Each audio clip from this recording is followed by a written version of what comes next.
A ver, pensemos en esto. ¿Cómo es posible que el cerebro de un equipo, un mediocampista, llegue a ser una leyenda mundial odiando regatear? Parece un chiste, ¿no? Pero no lo es.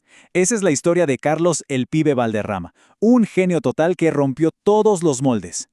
Miren, para que se hagan una idea de la clase de jugador que era, solo hay que escuchar lo que decían sus compañeros. Y no cualquiera, ¿eh? Hablamos de gente como Laurent Blanc, un campeón del mundo con Francia. Él lo dijo clarito. La confianza que te daba el pibe no venía de su velocidad, ni de goles de otro planeta. Venía de algo mucho más profundo, su control total del juego. Era como una caja fuerte. Y aquí es donde la cosa se pone interesante. ¿Ven la diferencia? El mediocampista típico de la época era pura explosión, puro físico. Valderrama era otra cosa. Era un pensador, un estratega.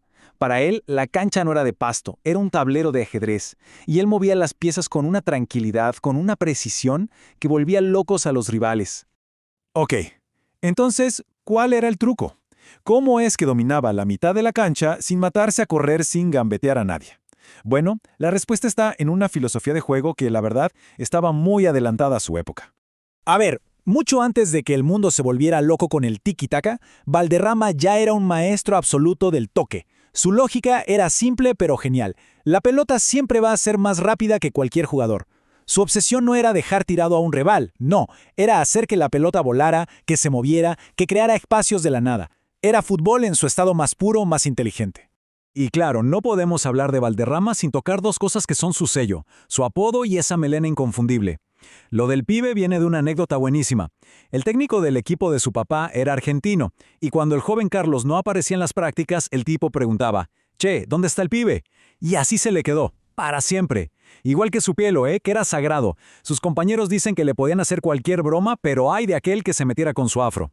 Pero bueno, más allá de su estilo y su look, había algo que definía a Valderrama por encima de todo. Una misión, casi una obsesión, que lo movía. Llevar a su país a un mundial. Pónganse a pensar un momento. Crecer en un país que es puro fútbol, donde se vive y se respira el deporte, pero que lleva décadas sin ir a la fiesta más grande de todas. Para un joven Valderrama, ver a la gente de su país hinchando por otras selecciones era algo que no le cabía en la cabeza. Y esa frustración, esa espinita, se convirtió en el combustible de toda su carrera. Tenía que llevar a Colombia al mundial. Pero ojo, el camino no fue para nada fácil. De joven su temperamento era tan famoso como su talento, y no para bien. Un día tuvo un problema muy serio con un policía que lo terminó llevando a la cárcel. Estuvo casi 2 meses encerrado. Y esa experiencia durísima fue lo que le cambió el chip. Ahí adentro entendió que toda esa energía, toda esa intensidad tenía que ir a un solo lugar, al fútbol. Y vaya que sí lo canalizó. En la Copa América del 87, el mundo entero descubrió a este genio colombiano. Agarró a un equipo que no era favorito y lo llevó al tercer puesto, ganándole a la Argentina del mismísimo Diego Maradona. Pero esperen, que hay más. No solo eso, sino que lo nombraron el mejor jugador de todo el torneo, por encima de Diego. Esa fue su carta de presentación al mundo. ¡Pum!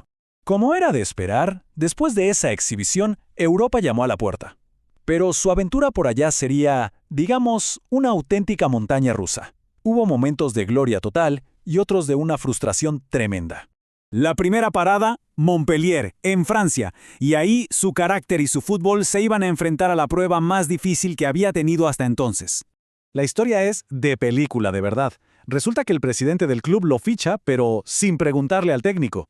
El entrenador, Pierre Mosca, se enojó muchísimo y claro, lo mandó al banco de suplentes. 6 meses comiendo banca. El pibe, ya harto, un día lo fue a encarar y le preguntó de frente, «Oiga, profe, ¿sirvo para este equipo o no?» Al técnico le sorprendió tanto esa honestidad que le dio una oportunidad.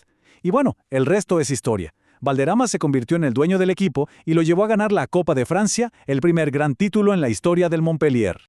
Pero bueno, después de tocar el cielo en Francia, vino el infierno en España. Un proyecto que parecía súper ambicioso se convirtió muy rápido en una pesadilla total. Lo llamaron el Valladolid de los colombianos. Imagínense el combo. Valderrama, Higuita, Leonel Álvarez, con Pacho Maturana de técnico. Prometía revolucionar la Liga Española. Pero el presidente que los fichó se fue al mes. El equipo se empezó a hundir en malos resultados, la hinchada se les vino encima y para colmo, una crisis económica dejó al club casi en la quiebra. ¿El resultado? El sueño terminó en un doloroso descenso. A pesar de ese tropezón en España, Valderrama no volvió a Colombia derrotado. Todo lo contrario, volvió como un líder forjado en las malas, listo para cumplir, ahora sí, su gran sueño de niño, capitanear a la mejor generación de futbolistas en la historia de su país. Y creo que este número lo dice todo. 5-0. ¿Dónde? En Buenos Aires. ¿Contra quién? Contra Argentina. ¿Para qué? Para clasificar al Mundial del 94. Fue una paliza, una exhibición tan perfecta que los propios hinchas argentinos se pusieron de pie a aplaudir a Colombia. Esa fue la consagración definitiva de su estilo de juego. Así que el pibe no solo cumplió su sueño de llevar a Colombia a un mundial, los llevó a 3 seguidos. Y como capitán, Italia 90, Estados Unidos 94 y Francia 98. La sequía de 30 años no solo se había acabado, se había transformado en la época dorada, la más gloriosa del fútbol colombiano. Y ojo, que su éxito no fue solo con la selección. Cuando volvió a casa, se puso la camiseta del Junior de Barranquilla, el equipo de su ciudad, y también los hizo campeones. Ganó 2 ligas con ellos, consolidándose ya no solo como un héroe de la selección, sino como un ídolo local. La carrera de la mayoría de los jugadores se mide en trofeos y estadísticas. Pero la de Valderrama es distinta. Su legado va mucho más allá de lo que ganó en la cancha. Es que su genialidad no entendía de edad. Fíjense en esto.